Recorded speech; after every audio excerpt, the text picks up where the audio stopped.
YouTube app पर घंटी बजाओ और खबरें अभी तक की हर खबर की अपडेट पाओ। अब वक्त है बड़ी बहस का, बड़ी चर्चा का, कुछ अहम सवालों के जवाब जानने का जो पिछले काफी दिन से जानने की कोशिश हो रही है, खासतौर से जींद उपचुनाव को लेकर।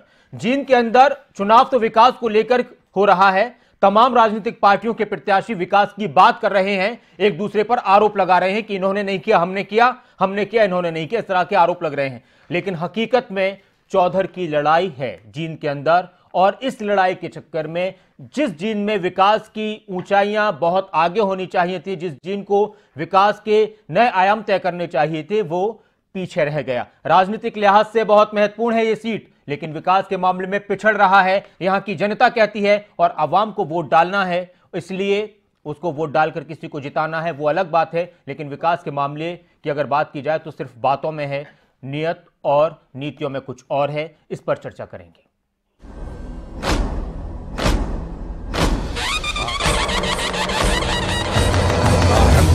प्रचंड बोल मस्तकों के झुंड, आज जंग की घड़ी की तुम गुहार दो।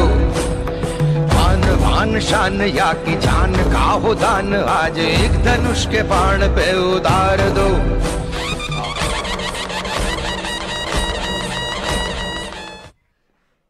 कई राजनीतिक पार्टियां हैं चुनाव के मैदान में। बीजेपी है, कांग्रेस है, एलएसपी है, इनेलो है, जेजेपी है, सभी जीत का दावा कर रहे हैं। जंगे जीत में प्रचार दमखम के साथ किया जा रहा है।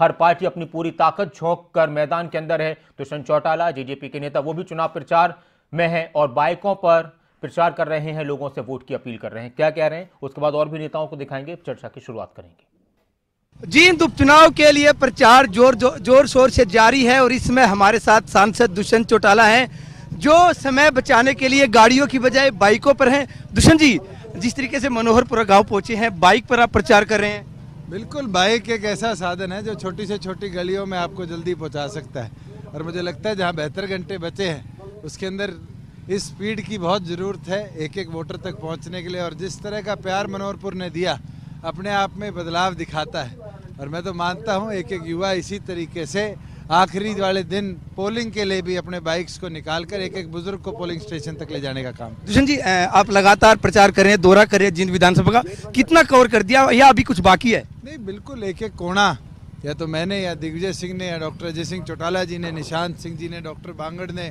श्रीमती नैना चौटाला जी ने, सभी पार्टी के कार्यकर्ताओं ने एक एक वोटर से संपर्क साधने का काम किया है, और यही संपर्क जो है दिग्विजय सिंह को हजारों वोटों से जिताएगा। मैं हिसार में देखने को मिला था, उससे ज़्यादा जोश देखने को मिल रहा है, और मैं ये मानता हूँ कि जो जोश है ये बदलाव की निशान। जी बिल्कुल, ये थे सांसद दुष्यंत चौटाला जो लगातार लोगों के बीच जा रहे हैं और दिग्विजय चौटाला को जिताने का दावा भी कर रहे हैं। जींद से कैमरामैन सियाराम के साथ जयदीप राठी, खबरें अभी तक। जो लोग सरकार में है वो फिलहाल जींद में विकास के दावे कर रहे हैं, और जो लोग विपक्ष में है वो कह रहे हैं कि जींद हर वक्त पिछड़ा है, हमने काम किया था। जो अब विपक्ष में है वो कह रहे हैं कि हमने किया था, अभी वाले कुछ नहीं करे, और अभी वाले कह रहे हैं कि हमने जो कर दिया वो पहले किसी ने सोचा नहीं था। केंद्रीय मंत्री चौधरी वीरेंद्र सिंह ने क्या कुछ कहा वो भी सुन लेते हैं। कल जो चुनावी रैली है वो भी एक बहुत बड़ा जमावड़ा होगा। जो लोग ये कहते हैं ना ये सेमीफाइनल है या फाइनल है या क्वार्टर फाइनल है, ये ना तो क्वार्टर फाइनल है, ना फाइनल है, ना सेमीफाइनल है। ये एक किस्म से हरियाणा की राजनीति को एक नई दिशा देने वाला चुनाव होगा। आज जो राजनीतिक दल हमारे जींद की धरती पे बात करते हैं कि भारतीय जनता पार्टी को अलग रास्ता दिखा के हम एक नया अध्याय शुरू करना चाहते हैं, उनको मैं सिर्फ ये याद दिलाना चाहता हूँ कि चाहे सामाजिक ताना बाना बढ़ाने में किसी का हाथ रहा हो तो मुझे खोल के बताएं, और उनसे भी हम ज़रूर पूछेंगे जो कहते हैं कि अब हमारे को वोट दे दो, हमारी हरियाणा की राजधानी जींद में बनाएंगे। हरियाणा बने तो 52 साल हो गए, और इन पार्टियों को भी, कोई तो 135-36 साल पुरानी पार्टी है, कोई अपने आप को कहते हैं हम 4 दशक की पार्टी है, और कोई 4 महीने की भी पार्टी है। इतनी बड़ी बड़ी बात करना साधारणतः मतदाता को छलावे में रखना है कि हमारी सरकार ने विकास को एक नई परिभाषा दी है, और वो ये कि विकास की तो सब बात करते हैं, कोई भी 2 साल राज में रहेगा, 2 महीने रहेगा, 2 बार रहेगा, 10 साल रहेगा, लेकिन हमारी सरकार ने विकास की परिभाषा को बदला है, और बदला इस तरह है कि बदलाव के साथ विकास। आप एक चुनाव क्षेत्र से एमएलए हैं, दूसरे में बन के कहां जाओगे?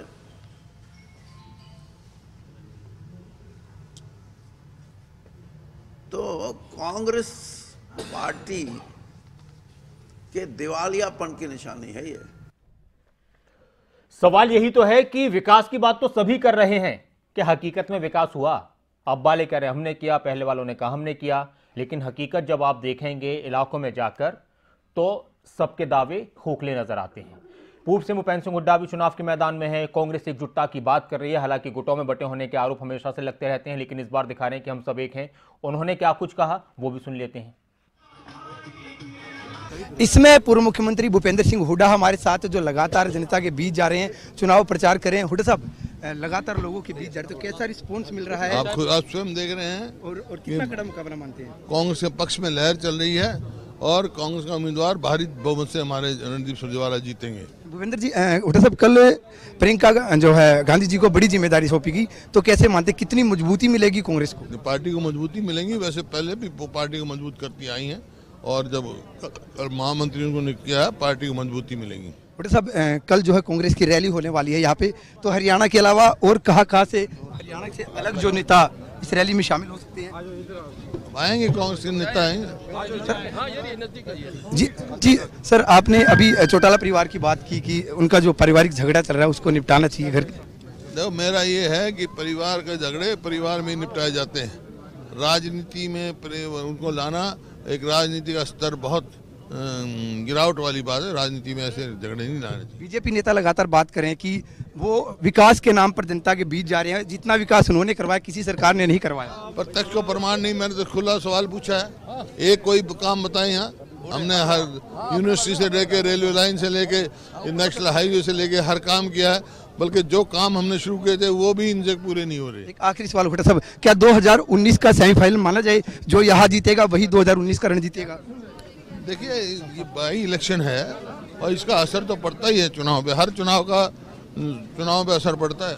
जी, ये थे पूर्व मुख्यमंत्री भूपेंद्र सिंह हुड्डा, जिनका कहना कि हाँ, ये जो जींद उपचुनाव है वो 2019 के रण का सेमीफाइनल हो सकता है। हर उपचुनाव का जो है वो जो है फर्क पड़ता है आने वाले चुनाव पर, और इस रण को वो लोगों के बीच जा रहे हैं। विकास के मुद्दे पर जो काम उनकी सरकार ने किए थे, उन मुद्दों पर इस चुनाव को जीत कर दिखाएंगे।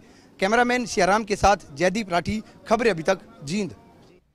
बीजेपी काम की बात कहकर दावा कर रही है जीत का, कांग्रेस अपने पुराने काम की बात कहकर दावा कर रही है जीत का, जेजेपी हम नए हैं और हमारे अंदर जोश है, हम दावा विकास करेंगे, वो इसलिए दावा कर रहे हैं। तो इसमें इनेलो कैसे पीछे रहेगी? अभय चौटाला क्या कुछ कह रहे हैं, वो किस तरह से जीत का दावा कर रहे हैं, वो भी सुन लेते हैं। हाँ, तो 10 साल तो कांग्रेस ने जो काम किए वो कोई नहीं कर सकता। 10 साल में तो कांग्रेस ने प्रदेश के किसान को लूट करके खा लिया। उसकी बेशम कीमती जमीन जो थी वो कौड़ियों के भाव बेचने पे उसको मजबूर कर दिया। तभी तो आज मुकदमे झेल रहे हैं।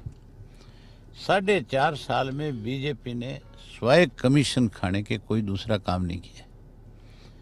ये तो कमीशन खाने में लगे हुए हैं। हमारा जो उम्मीदवार है वो एक सामाजिक कार्यकर्ता है।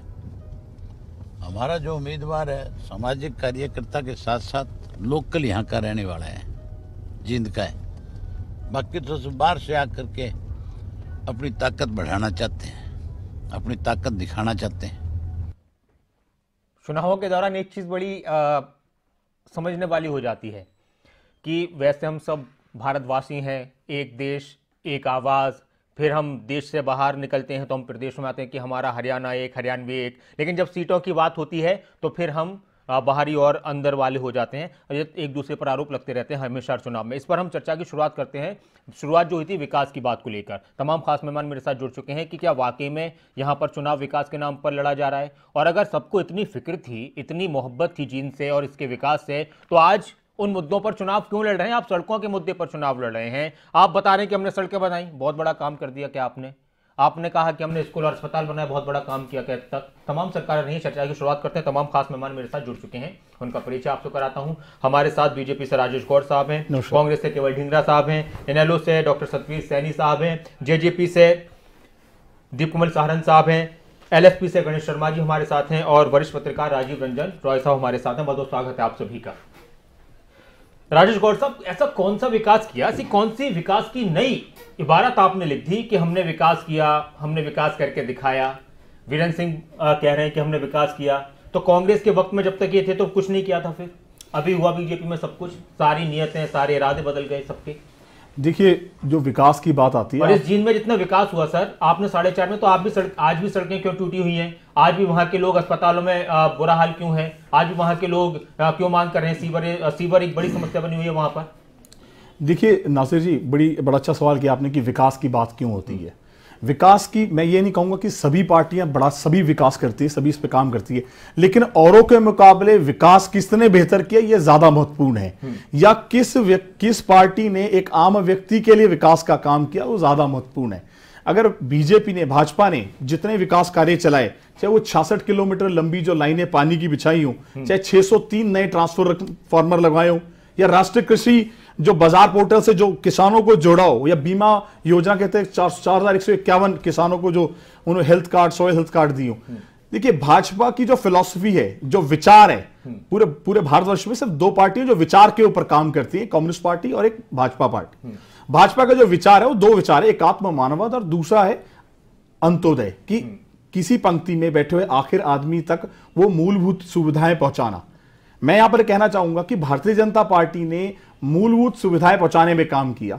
अब आप दूसरा देखिए, अब कांग्रेस कहती है कि मूलभूत की अगर बात की जाए तो अभी भी वहां पर पानी की मांग लोग कर रहे हैं, अभी भी वहां पर सीवर की लोग मांग कर रहे हैं, अभी भी वहां पर लोग डॉक्टर के अस्पतालों में अच्छे स्वास्थ्य की मांग कर रहे हैं। वहां पर देखिए, मैं कुछ कमी कहां रहेगी? 4.5 साल में जींद ऐसा कोई बहुत बड़ा एरिया नहीं, एक सीट। मैं आपको मैंने अभी आपसे पहले क्या कहा, मैं यही तो बात कर रहा हूं। विकास की बात नहीं, जो इनेलो के विधायक थे उन्होंने कुछ काम नहीं किया। नहीं, देखिए, मैं आप 2 बातें मिला रहे हैं। इनेलो के विधायक ने उन्होंने अपना काम किया, विधानसभा में अपनी बात रखने का काम किया। फिर आप क्यों कहते हैं कि पहले वालों ने कुछ नहीं किया? नहीं, मैं ये कह रहा हूं पहलों के मुकाबले हमने बेहतर किया। वो कैसे किया मैं बताता हूं। अगर वहां पर यूनिवर्सिटी बनी, कांग्रेस से बनाई, तो वो जो यूनिवर्सिटी के अंदर सारे डिपार्टमेंट्स नहीं है, जितने उन्हें टीचर्स नहीं बनाए, अगर कोई भी जितने भी आप ये कहते हैं NH हाईवे हमने बनाए और लाइनें बिछाए, तो टेंडरिंग वहां पर स्थगित कर दे। टेंडरिंग नहीं हुई वहां पर, सिर्फ टेंडर निकले, इंप्लीमेंट नहीं हुआ। इंप्लीमेंट भाजपा के समय में हुआ। विकास सीखना है तो बीजेपी से सीखिए। 10 साल आपने सुना चौटाला साहब को, वो कह रहे थे कि इतना बुरा हाल करके चले गए, हाँ विकास किया, किसानों को पीछे कर दिया, इस तरह की तमाम बातें हैं, और फिर आप कह रहे हैं कि विकास के नाम पर वोट मांगने जा रहे हैं बीजेपी। कैसे यकीन करेंगे लोग आप पर? बिल्कुल, मैं ये बताना चाहता हूँ, 6-7 साल तो चौटाला जी भी लड़ते रहे वहां पे, तब उन्होंने कौन सा ऐसा काम कर दिया? कोई 6 साल उनकी सरकार रही, बीजेपी उनके साझीदार थे, कौन सा ऐसा काम किया? जिस समय हमारी सरकार थी तो अभी हुड्डा साहब ने फोन पे भी आपके उस पे भी बताया कि हमने ये काम किए, और नासिर जी आपने ये कह दिया कि ये कौन सा बड़ा काम कर दिया।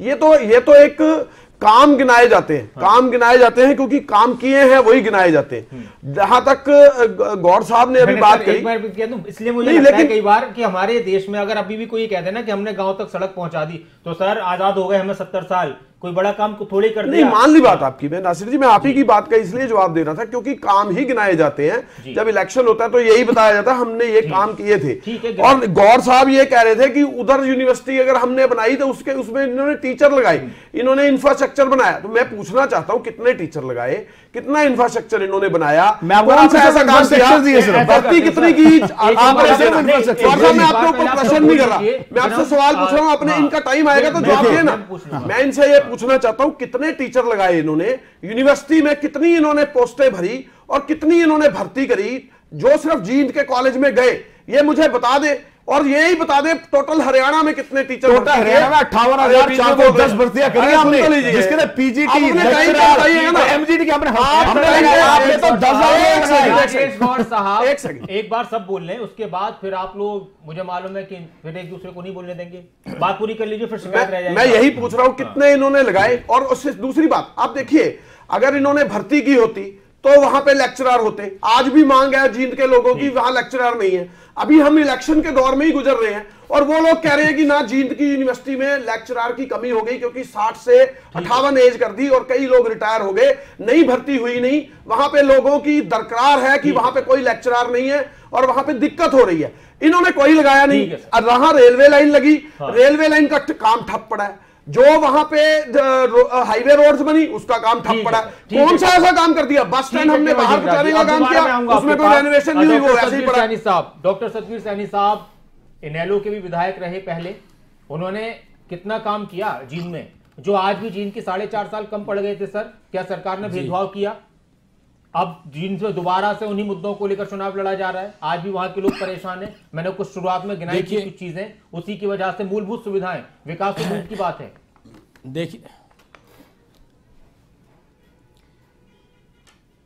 देखिए नासिर जी, जो धिंगड़ा जी ने और गौड़ साहब ने जो व्याख्या दी है आप अपने कार्यकाल की, मैं उसमें इतना ही ऐड करना चाहूँगा कि हमारी जब सरकार थी 2005 तक, उसमें 6 साल के कार्यकाल में जो उससे पहले कभी नहीं हुआ, ये हरियाणा की पूरी जनता, पूरा प्रदेश जानता है। गांव के आंचल में हर गांव में 1-2 सड़कें, 1-2 गलियां पक्की होती थी। बरसात के महीनों में गांव में घुस नहीं सकते थे, फिरनी कच्ची थी, अंदर की गलियां होती थी। हर गांव में, हर ब्लॉक लेवल पे, सब डिवीजन लेवल पे हर साल एक बार दरबार लगा। 5 बार दरबार लगे, जिनको सारे प्रदेश की जनता ने देखा था। और मूलभूत जो इंफ्रास्ट्रक्चर है, इंक्लूसिव ग्रोथ की जब हम बात करते हैं, आज भी ये नारा है, आज भी भारत सरकार का, मोदी गवर्नमेंट का नारा है भाई इंक्लूसिव गवर्नमेंट करेंगे। पीछे कांग्रेस गवर्नमेंट भी करती रही, लेकिन जो इंक्लूसिव ग्रोथ है, जो होती है बिल्कुल बॉटम से, नीचे से, देहात से, बिल्कुल जिनकी तरफ विकास की कोई बात ही नहीं थी, तो वो चाहे उनके ट्रांसफार्मर लगाने की बात थी, चाहे उनकी जो इंफ्रास्ट्रक्चर था बिजली विभाग का वो बढ़ाने की बात थी, और जितने भी जो स्कूल अपग्रेड करने की बात थी, स्कूलों के एडिशनल रूम क्रिएट करने की बात थी, उस कार्यकाल में जितना काम हरियाणा में हुआ उसका कोई मुकाबला नहीं कर सकता। उसके बाद ही मैं बात बता दूं, सैनी साहब एक विधायक कुछ कर सकता है। मैं उसके बाद मुझे नासिर जी मुझे 1 मिनट और दीजिए, 1 मिनट और दीजिए, ठीक है, मुझे 1 मिनट और दीजिए प्लीज। मैं आज बात को मैं उसी कंटिन्यूएशन में आ रहा था। हाँ, तो उसके बाद कांग्रेस गवर्नमेंट आई। कांग्रेस गवर्नमेंट 5 साल रही, 5 साल तक तो इन्होंने कुछ किया नहीं। अगले 5 साल तोड़ फोड़ के सरकार बनाई, इधर उधर से एमएलए इकट्ठे करके। इनका ध्यान सिर्फ कांग्रेस की जमीन को हड़पने का रहा, सीएलयू के लिए रहा, करप्शन का जो बोलबाला रहा, वो सारी चीजें आई। नहीं, मेरी बात सुनो, मैं बता रहा हूं, हमारा विधायक आया, हम अपोजिशन में थे, हमारा अपोजिशन का जो रोल रहता है हमारा, हम देखिए, चाहे लोकसभा में थे, चाहे विधानसभा में थे, चाहे बाहर थे, हमने उस बात को चेताया सरकार को, ये जरूरत है। और उसके बाद भाजपा आती है झूठे वायदे करके। भाजपा के कार्यकाल में जितने इन्होंने वायदे किए थे, चाहे वो किसानों के लिए जो रिपोर्ट, स्वामीनाथन रिपोर्ट लागू करने की बात थी, 4.5 साल कुछ नहीं किया। उसके बाद भी आधी अधूरी लागू की, किसान को कर्जदार बना दिया। उसके बाद सारी इकोनॉमी डीरेल कर दी। और बेरोजगारी की जो व्यवस्था है, जो इन्होंने क्लेम किया था हर साल 2 लाख रोजगार देंगे,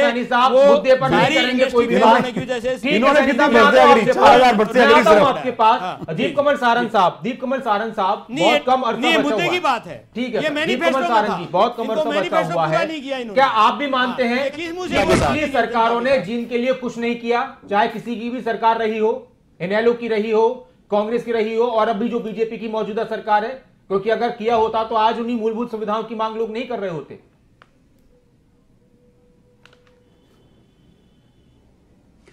नासिर भाई, 2 बातें हैं। एक तो आप जो कह रहे हैं कि पिछली सरकारों ने कुछ नहीं किया, बिल्कुल 100% ये बात सही है। लेकिन उसके साथ दूसरी बात जो मैं पैनल में मौजूद सभी लोगों को भी बताना चाहूंगा और जींद की जनता को भी उनको याद दिलाना चाहूंगा कि जींद के लोग जिस किसी से नाराज होते हैं तो उसको दिखाते हैं, दर्शाते हैं, अच्छे से हराते हैं। 2000 से लेकर 2005 तक इनेलो की सरकार थी। उस वक्त की सरकार से किन्हीं कारणों से जींद के लोग जब नाराज हुए तो पांचों की पांचों सीटें उन्होंने कांग्रेस को दे दी। 2005 से 2009 तक कांग्रेस की सरकार देखी, 3-3 कैबिनेट मंत्री दे दिए प्रदेश को। जब कोई काम नहीं हुआ तो 2009 में कांग्रेस पार्टी को वही पांचों सीटें हरवा दी जो 2005 में दी थी, यानी कि अपनी नाराजगी जाहिर की जिंद के लोगों ने। और कांग्रेस पार्टी का ही राज फिर दोबारा रहा, उससे दोबारा नाराज हुए। 2014 में ना सिर्फ कांग्रेस को फिर से हराया बल्कि उसकी जमानत जब्त करवाई, सिर्फ 12% वोट दिए। अब वक्त है 2014 से 2018 का। जींद के हालात जैसे 2005 में थे वैसे ही 2009 में थे, वैसे ही 2014 में थे और वैसे ही 2018 में हैं। उतनी ही सड़कें, उतनी ही गलियां, उतने ही सीवर खराब हालत में हैं। अब 2014 से 2018 का जो कार्यकाल है, जींद के लोगों ने 4 साल इस सरकार को देख लिया है। अब उसी पैटर्न को फॉलो करते हुए बीजेपी को भी दिखाएंगे कि यहां पर विकास ना करने का मतलब क्या होता है। और कांग्रेस पार्टी के 10 साल। अच्छा सर, एक बात बताओ दीपकमल जी, जब इस बार उससे भी बुरी हालत करेंगे। विधायक इनेलो के वो नहीं कर पाए, अब मान लीजिए आप जीत जाते हैं, कोई और जीत जाता है विपक्ष में, तो फिर कैसे विकास होगा? विकास तो सरकार करती है, आप लोग कह रहे हैं कि सरकारों ने कुछ नहीं किया, फिर जनता किसको जिताए? मैं बताता हूं, उसका उदाहरण मैं आपको देता हूं। विपक्ष में रहते हुए भी कैसे काम होते हैं और सत्ता पक्ष के विधायक भी कई बार विकास करवाने में कैसे नाकाम हो जाते हैं। इसी सरकार के कई विधायक अपनी सरकार से इतने नाराज हैं कि गुटबंदी करके उनके खिलाफ मीटिंग करते हैं और धमकी देते हैं सरकार को, क्योंकि वहां पर काम नहीं हो रहे। हुड्डा सरकार में आपने बार बार यह देखा कि कितने लोग इस बात से नाराज होकर कांग्रेस छोड़कर चले गए, जो कि जीते हुए विधायक या सांसद थे, क्योंकि हुड्डा साहब उनके वहां काम नहीं करवा रहे थे। तीसरा इसके अंदर उदाहरण, दुष्यंत चौटाला जी सांसद हैं, विपक्ष के सांसद हैं हिसार से, और 4 साल में उन्होंने अपने एमपी लैड ग्रांट जो मिलती है उससे छोड़कर उसके अलावा जो काम वहां पर करवाए हैं वो ऐतिहासिक है। पासपोर्ट सेवा केंद्र बनाना एमपी लैड से नहीं होता है। ठीक है, ठीक है दीपकमल जी। अगर गणेश शर्मा साहब, आप भी मैदान में है सर, बिल्कुल आप समानता की बात कर आ रहे हैं। बिल्कुल मैदान में है। देखिए नासिर जी, पहले एक तरफ कह रहे हो कि काम नहीं किए किसी ने, सरकार मदद नहीं कर रही है, भेदभाव कर रही है, अगर मान लीजिए आपको जिता दे तो फिर क्या करेंगे सर? नासिर जी, पहले तो मैं ये बताता हूँ, इस देश का कितना बड़ा दुर्भाग्य है, हमें 70 साल से ज्यादा आजाद हुए हो गए, आज भी हम मूलभूत सुविधाओं से वंचित हैं। आप देख रहे हैं कि अगर हम जींद में देखते हैं, हरियाणा को बने इतने साल हो गए, इतनी सरकार आ गई, कांग्रेस ने राज किया, इन लोगों ने राज किया, बीजेपी ने राज किया, आज भी जींद जो है मूलभूत सुविधाओं से बिल्कुल वंचित है। वहां सीवर सिस्टम नहीं है, सड़कें नहीं है, पानी नहीं है। आप ये देखो, ये तो जरूरत आदमी की जरूरत की चीजें हैं। जो कह रहे हैं कांग्रेस वाले कह रहे हैं, वो तो देख रहे हैं, आपके माध्यम से भी आपने भी दिखाया कि वहां देखो क्या हालत। अभी जब इलेक्शन हो गया, उसके अभी सड़कें जो बना रहे, मेन रोड अभी बनाई है, आप गलियां देखिए, आप अर्बन स्टेट में जाकर के देखिए, वहां सारा का सारा टूटा हुआ है, वहां सीवर सिस्टम नहीं है। तो ये तो इनका विकास है। हाँ, विकास बीजेपी ने जरूर किया। सबने 2016 को देखा होगा कि एक नई परिभाषा इन्होंने दी, पूरा प्रदेश को आग में झोंक दिया इन लोगों ने, आग रोहतक को जलाया, इधर से आप जींद भी जल जाता। आप देखो कि यही एक काम किया, यही एक विकास किया, आगे इन्होंने इसको प्रदेश को जलाने की कगार पे लेके आ गए। बीजेपी कुछ काम गिनाकर मिसाल दे रही है, कांग्रेस अपने कार्यकाल की मिसाल दे रही है, इनेलो वाले अपने कार्यकाल की मिसाल दे रहे हैं। आपके पास कोई मिसाल है कुरुक्षेत्र की कि देखिए ऐसा विकास किया यहाँ भी कर? बिल्कुल बिल्कुल, मैं आपको दिखाता हूँ कि सारा का सारा मेरे पास पूरी की डिटेल है जो हमने बिल्कुल कुरुक्षेत्र के बता रहा हूँ, मैं कुरुक्षेत्र की दिखा रहा हूँ। आपका शिक्षा सुविधा हेतु केंद्रीय विद्यालय की गाँव मथाना में निर्माण करवाया। राजेश गौड़ जी को आपत्ति नहीं किया कुरुक्षेत्र? देखिए मैं आपको दिखा रहा हूँ, जो हमने काम किया है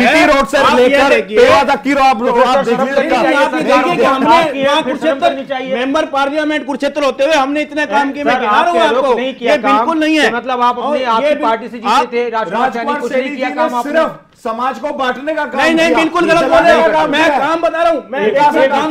मेरी सुन लीजिए नासिर जी, मैं आप जब आपने क्वेश्चन किया मैं उसका जवाब दूंगा। कि हमारे जो सांसद जी ने जो काम किए, मैं बिल्कुल सारे पेपर्स के साथ है। एक मिनट मेरे को सुन लीजिए, मेरे को दीपकमल जी सुन लीजिए। लोकसभा में कि जो 5 करोड़ रुपए एमपी लैड ग्रांट मिलती है एक सांसद को, बिल्कुल बिल्कुल सारी की सारी मैं आपको दीपकमल जी में बता देता हूँ कि एमपी लैड से एक सारा का सारा पाइप लगाई गई है। आप देख सकते हैं, पूरे के पूरे आप लोकसभा की वेबसाइट पे जाइए। ठीक है, एक मिनट नासिर जी मैं बता देता हूँ इनको, अभी मैंने सबको आपको ना टाइम देखा, इन्होंने काम जरूर किया है। नासिर जी, राजीव रंजन रॉय साहब के पास आता हूँ। रॉय साहब, सबको सुना। रॉय साहब, जनता कंफ्यूज हो जाती है क्या? दावे सब कर रहे हैं, तो फिर ये बात समझ में आती है कि यहाँ पर विकास की बातें तो सबकी जुबान पर है, तो क्या जिनकी जनता विकास को दिमाग में रखते हुए वोट करने वाली है इस बार, या फिर वो राजनीतिक चेहरों को और चौधर को देखकर वोट करने वाली है? देखिए, मुझे ऐसा लगता है क्या कि विकास का ज़्यादा डेमोक्रेसी में, जब इलेक्टोरल हम पॉलिटिक्स की बात करते हैं तो विकास का उसमें कोई इंपॉर्टेंट रोल नहीं होता है। विकास आप बहुत करते हैं फिर भी चुनाव हार जाता है, फिर हम कहते हैं कि हमने इतना काम किया फिर भी लोगों ने हमें वोट नहीं दिया। जहाँ तक जिंद की अगर हम बात देखें, जिंद हरियाणा का एक बैकवर्ड डिस्ट्रिक्ट है और इसकी बैकवर्डनेस किसी एक रिजिम की वजह से नहीं है। इसका बैकवर्डनेस है कि सक्सेसिव गवर्नमेंट ने डिस्ट्रिक्ट को नेक्स्ट लेवल पर ले जाने का प्रयास नहीं किया।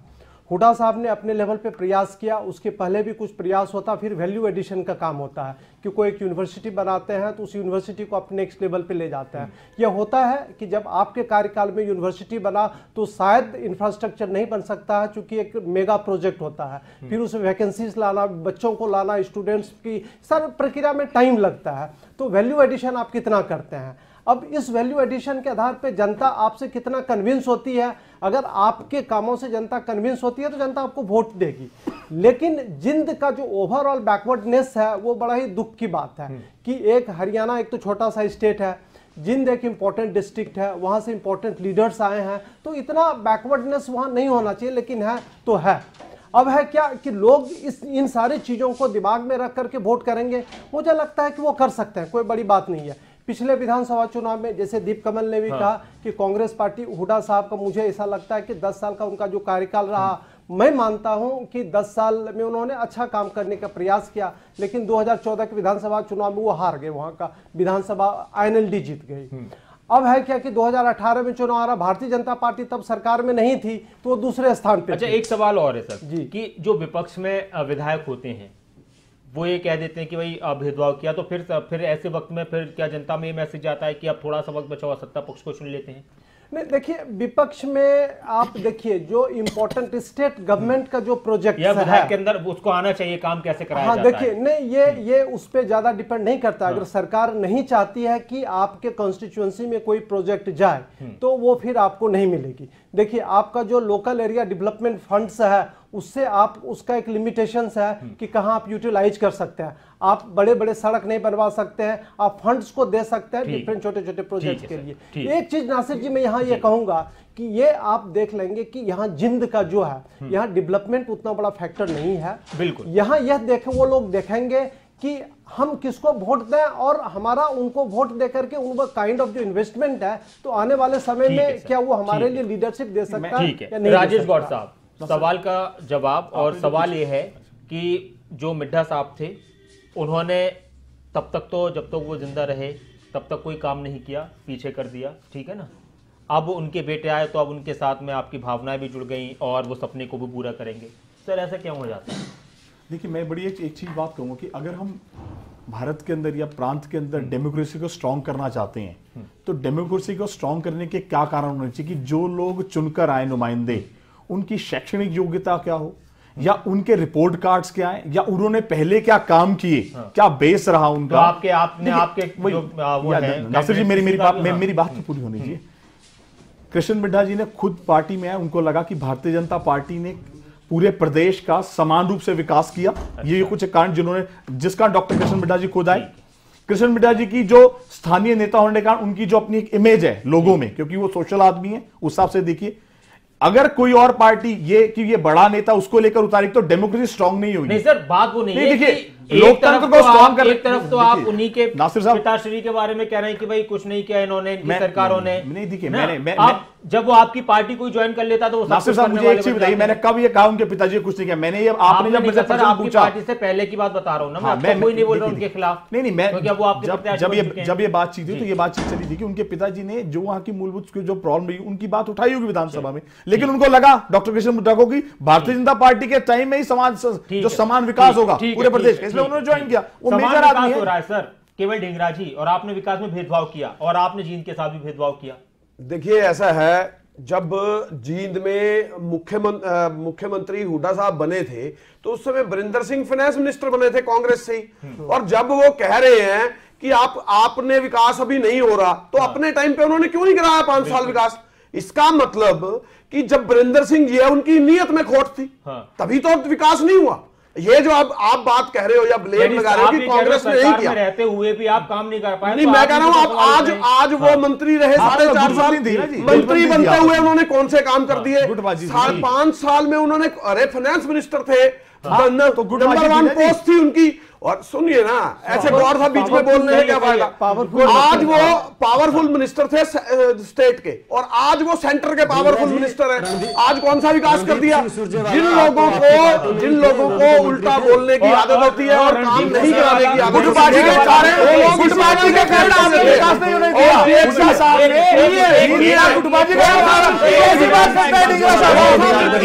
गुटबाजी के चक्कर में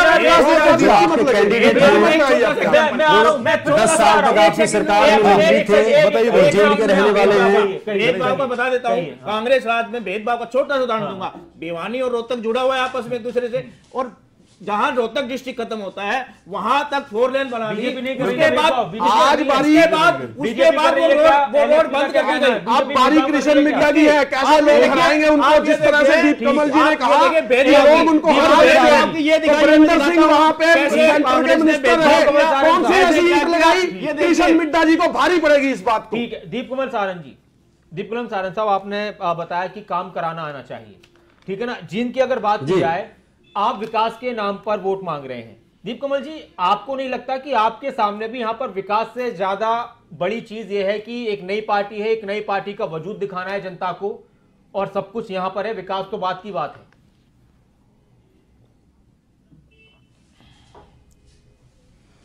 देखिए नासिर भाई, जींद का चुनाव है और हमारी पार्टी की, सिर्फ हमारी पार्टी की एक कोशिश है कि इस चुनाव में सारी चर्चा, सारा वाद विवाद, सारा कैंपेन जींद पर हो। जींद की समस्याएं क्या हैं, क्यों हैं, कौन जिम्मेदार है उसके लिए, और उनका समाधान क्या है। चाहे यहां टीवी डिबेट हो, चाहे आप बाहर के बयान देख लीजिए, चाहे इनेलो की तरफ से देख लीजिए, चाहे कांग्रेस की तरफ से, और चाहे बीजेपी की तरफ से। भागना चाहता हूं, कभी किसी परिवार के बारे में बात करेंगे, कभी किसी और चीज के बारे में बात करेंगे, इनके जो अब ढींगरा और बीजेपी इनकी साझीदार थी,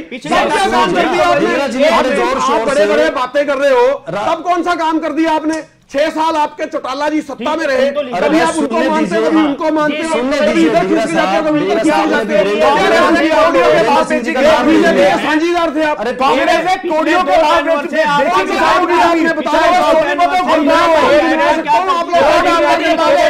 और राजेश गौड़ साहब, दीप कमल जी, सवाल यही है कि जब वो सत्ता में थे, तब एक साथ थे, तब फिर इनको जिम्मेदार नहीं माना जाएगा क्या? जी कहिए, अब उनको सुन लीजिए, कहिए दीप कमल जी। हाँ, मैं पहले तो मेरी बात पूरी करूंगा कि ढींगरा साहब को चौधरी बीरेंद्र सिंह अब बुरे लग रहे हैं क्योंकि वो इनकी पार्टी छोड़ के चले गए। मांगेराम गुप्ता भी इनकी सरकार में मंत्री थे, वो भी इनका साथ छोड़ के चले गए। जयप्रकाश भी इनकी सरकार के बड़े नेता थे, इसी इलाके से, वो इनको छोड़कर चले गए क्योंकि यहां पर भेदभाव होता था। एकमात्र नेता जो बचे हैं वो रणदीप सुरजेवाला है, क्योंकि उन्होंने अपने राजनीति पर ध्यान दिया, इलाके पर ध्यान उन्होंने नहीं दिया। सुरजेवाला का हिसाब नहीं दिया, जिम्मेदार। अरे आप चौधरी वीरेंद्र सिंह का पूछ रहे हो, साथ में रणदीप सुरजेवाला का तो पूछ लो कि उनका क्या योगदान है जींद के विकास में। रणदीप सुरजेवाला का तो आप बता दो कि जींद के विकास में क्या योगदान है। 10 साल मंत्री थे वो, जींद से विधायक 2 बार छोटे से ब्रेक के बाद। सतवीर जी, नासिर भाई, मेरी कोशिश फिर से जी, नासिर भाई, मेरी कोशिश फिर से विकास पर ही बात करने की। जो विकास आप पूछ रहे थे कि सत्ता पक्ष या विपक्ष, 8 महीने बाद हम सत्ता पक्ष में आने वाले हैं। दूसरी बात, हमारे सांसद ने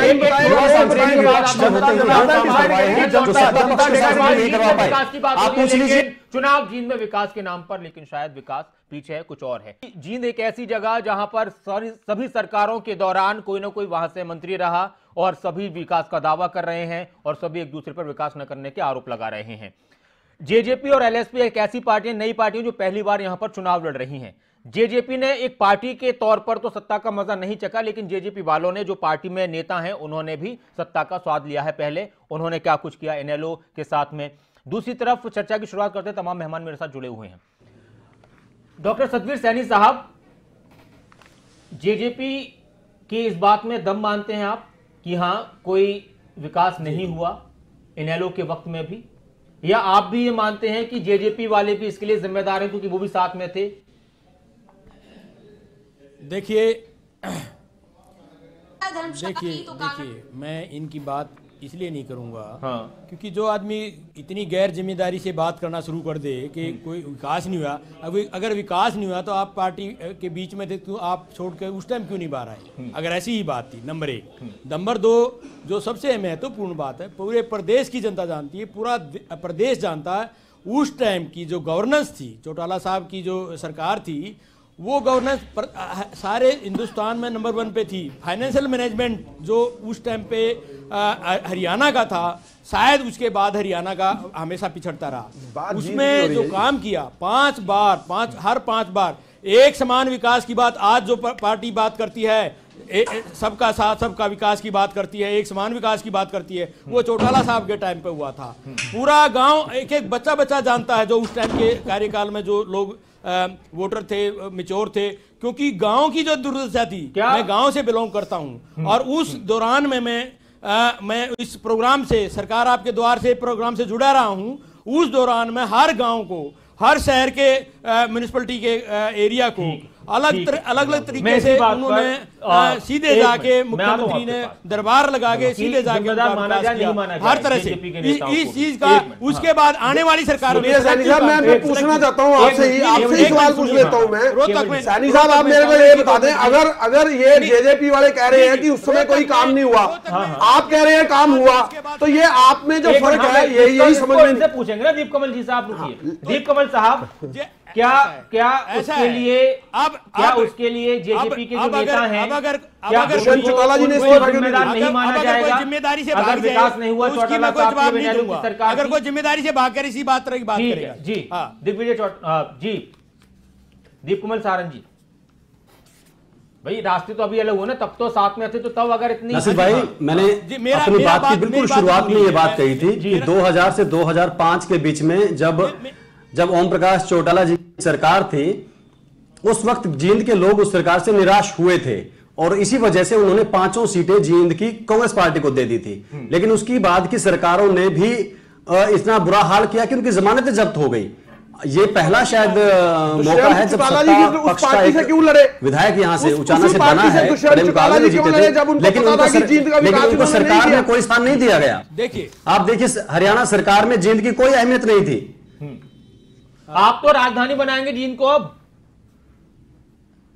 जी। नासिर जी, दीप कमल जी, बात बीच में भ्रष्टाचार।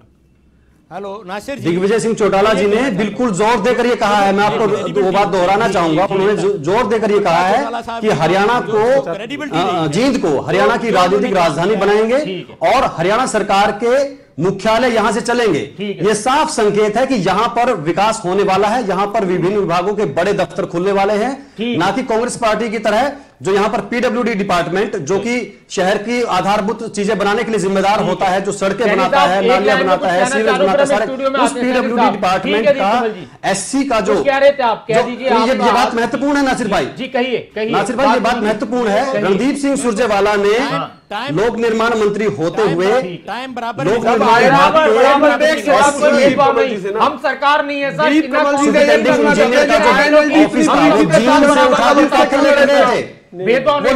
उस दिन नींव डाल दी थी जींद की बर्बादी की, सैनी साहब जींद की बर्बादी की नींव अगर किसी ने डाली है तो रणदीप सिंह सुरजेवाला जी हैं। दीपकमल जी सुन लीजिए, उनको भी बराबर में बैठे जी, कहिए।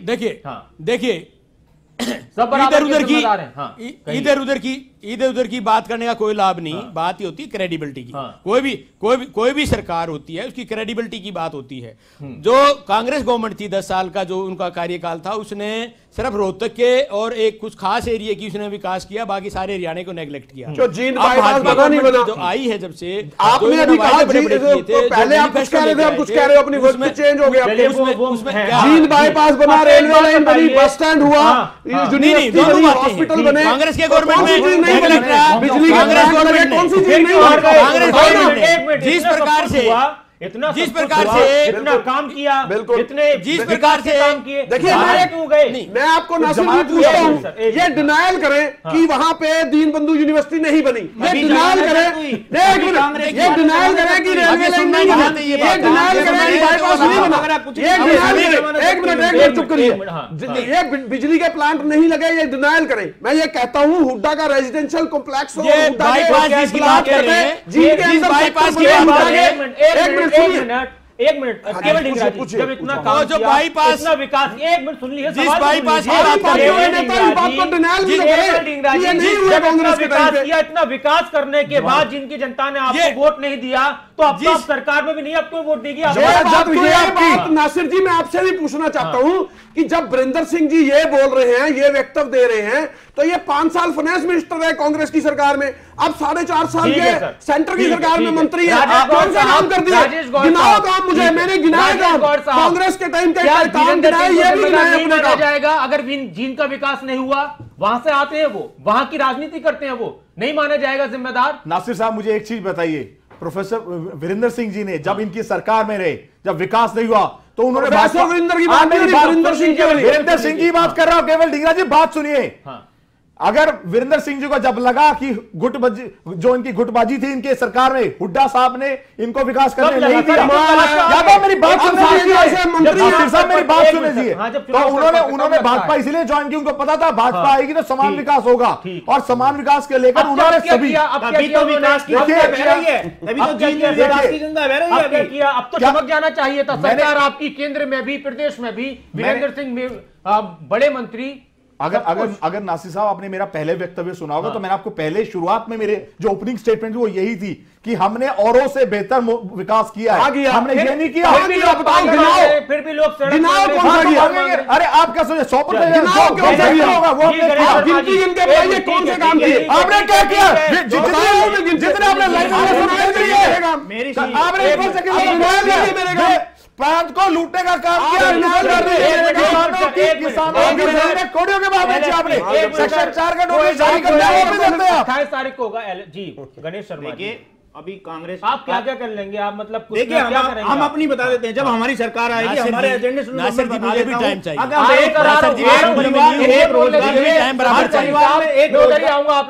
हर परिवार में एक परिवार में एक रोजगार देंगे। नंबर 2, सभी जातियों की हम समाज में जीन की सीट जीत कर रोजगार देंगे। नहीं, अभी जीन के बाद अब फिर इलेक्शन है, उसमें उसके बाद आप देखिए आप बीच में सुन तो लीजिए, आप मेरी सुन तो लीजिए, एलएसपी पार्टी कहां से आई? आपके नेता कौन सी पार्टी में? मैं ये नेता कौन सी पार्टी में? बात तो सुनिए, आप मेरे को बोलने तो दीजिए, नहीं तो मैं चुप हो जाता हूं अगर आप नहीं बोलने देते तो। अब मैं अपने एजेंडे बता रहा हूं, हमारी नई पार्टी है, हमारे क्या क्या एजेंडे, आपके पार्टी के नेता कौन सी पार्टी में बता दो। भेदभाव इन्होंने क्या किया, पूरा प्रदेश इस चीज को जानता है, लेकिन हम उस अब ये देखो, हमारा एजेंडा में बता रहा था कि हम एक परिवार एक रोजगार देंगे, समाज में सभी की बराबर की भागीदारी करेंगे, भागीदारी सबकी बराबर होगी। जिस पार्टी के नेता ही बीजेपी में हो वो एलएसपी की बात कहां कर सकते हो? गलत बात है, बिल्कुल हम बीजेपी बिल्कुल छोड़ चुके हैं। कहां छोड़ी? बिल्कुल छोड़, अभी भी आप ये मैं आता हूं, जीन की बात पे चल रहा हूं, और जीन में देखिए। एक मिनट, राजीव रंजन रॉय साहब जी, सर आपने सुना जी, ठीक है ना, क्या किसी पार्टी में जैसे वीरेंद्र सिंह साहब आप कह रहे हैं, ऐसा क्यों होता है कि राजनीतिक पार्टियों के नेता जब चुनाव वक्त पर आते हैं फिर उनकी विचार टकराते हैं, विचारधारा टकराती है, फिर वो शामिल हो जाते हैं दूसरी पार्टी में, और फिर वो जब खुद भी सरकारों में रहे फिर उसको भूल जाते हैं कि हमने क्या। देखिए नासिर जी, विथ ड्यू रेस्पेक्ट टू सारे पॉलिटिकल पार्टीज के जो रिप्रेजेंटेटिव इस डिबेट में पार्टिसिपेट कर रहे हैं, मैं उनको पूरा सम्मान देता हूं, और उस सम्मान देते हुए मैं ये बात बड़ी ईमानदारी और अथॉरिटी के साथ कहना चाहूंगा, हमारे यहाँ जो पॉलिटिक्स होती है, पॉलिटिक्स मैनिफेस्टो की होती है, पॉलिटिक्स जुमला की होती है। हमारे यहाँ जो डेमोक्रेसी में डेवलपमेंट की पॉलिटिक्स नहीं होती है। आपने देखा होगा कि कहीं भी देखिए ये बड़ा दुख की बात है। मैं ढेगड़ा साहब की इस बात से बिल्कुल सहमत हूं कि एक देखिए, ये बड़ा सौभाग्य होता है कि अगर आपके डिस्ट्रिक्ट में एक बहुत बड़ा कद्दावर नेता होता है तो वो एक अपना मिसाल छोड़ते हैं डेवलपमेंट के, माइलस्टोन होते हैं। मैं ये नहीं कहता कि पूरा स्टेट को वो एक आप बहुत हांगकांग बना दीजिए, सिंगापुर बना दीजिए, लेकिन इंडियन डेमोक्रेसी में देखा गया है कि अगर कोई कद्दावर नेता किसी क्षेत्र से होता है तो उस क्षेत्र में वो बहुत काम करवाते हैं। मैं इस बात से बिल्कुल सहमत हूं कि चौधरी वीरेंद्र सिंह फर्स्ट टेन्योर में काफी पावरफुल थे, और इतना पावरफुल थे कि हुड्डा साहब उनसे बड़े डरे रहते थे। हुड्डा साहब इतना उनसे डरे थे कि अगर दूसरे बार में अगर चुनाव नहीं हारते तो इस बात की भी संभावना बनती जा रही थी कि कहीं वो उनको रिप्लेस ना कर दें as the chief minister of the state. और उसके बाद ये केंद्र में भी बने और उनका एक अपना ऑरा भी है। लेकिन इसके बावजूद जिंद में देखिए डेवलपमेंट के नाम पे हम बहस कर रहे हैं कि क्यों बैकवर्ड है, क्यों वहां सीवरेज का सिस्टम नहीं है, यह बड़ा दुखद है। इसका कारण सिर्फ यह है निशाद जी, नासिर जी, कि जो डेवलपमेंट का जो हमारे यहाँ डेमोक्रेसी में स्थान है वो सिर्फ एक हम वोट लेने के लिए उसको यूज करते हैं, अदरवाइज किसी को इससे कुछ लेना देना नहीं है। कुछ अपवाद को अगर आप छोड़ते हैं। सतवीर जी कुछ कह रहे थे, फिर आप दीप कमल जी आपके पास आता हूं। सतवीर जी, हाँ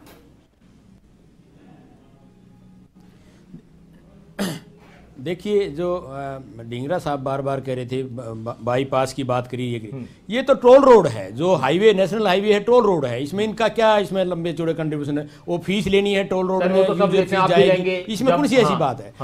पॉइंट होता है अभी जो हमारे नहीं, मैं जो कहना चाह रहा हूँ, मेरी बात देखो, मेरी बात पूरी नहीं होने देते, आप रोक देते। मैं बाहर बैठा हूँ, जो स्टूडियो में बैठे हैं आपके सामने बैठे, मेरे को टाइम मेरे को भी बराबर चाहिए। देखिए प्लीज, हाँ प्लीज, आप बोलने से पहले बार बार आप जल्दी करते थे, मैं बोलूंगा कब। पॉइंट ये है कि जो एक सरकार की जो जिम्मेदारी होती है, समान विकास की जो बात होती है, भाजपा जो इतने बड़े बड़े दावे करती थी, हमारा विधायक जब तक जिंदा था कुछ नहीं किया, वो हमारा बार बार हम डिमांड करते रहे, चेताते रहे। उनकी डेथ के बाद उन्होंने एकदम से ये आ गया कि हम उनके सम्मान में ये कर रहे हैं, वो कर रहे हैं, और उसके बाद क्योंकि वही विधायक का बेटा इन्होंने अब कैंडिडेट बनाया है, अब ये किस मुझे हम ये कह सकते हैं कि भाई इन्होंने विकास नहीं किया, विधायक इनका था, जब इतना है वो खराब था तो उसको क्यों अपनी पार्टी में लिया? ठीक है सर, तो आप भाजपा में विकास होगा, इसलिए वो छोड़ कर आए अपनी पार्टी। दीप कमल जी, कुछ नहीं किया, चलिए कुछ नहीं किया, इनकी ना इनके बस की बात है। 3 साल तक तो सीएम साहब दीप कमल जी, ठीक है, हाँ बताइए क्या करना और क्या नहीं करना। दीप कमल सारंग साहब, अब विकास पर तो कुछ बात इनके बस की बात, पार्टी में ऐसी भी बात है कि इनेलो की लड़ाई, बीजेपी की लड़ाई है, बस और कुछ नहीं है, और कुछ नहीं चाहिए, आगे निकलने की होड़ है बस। हाँ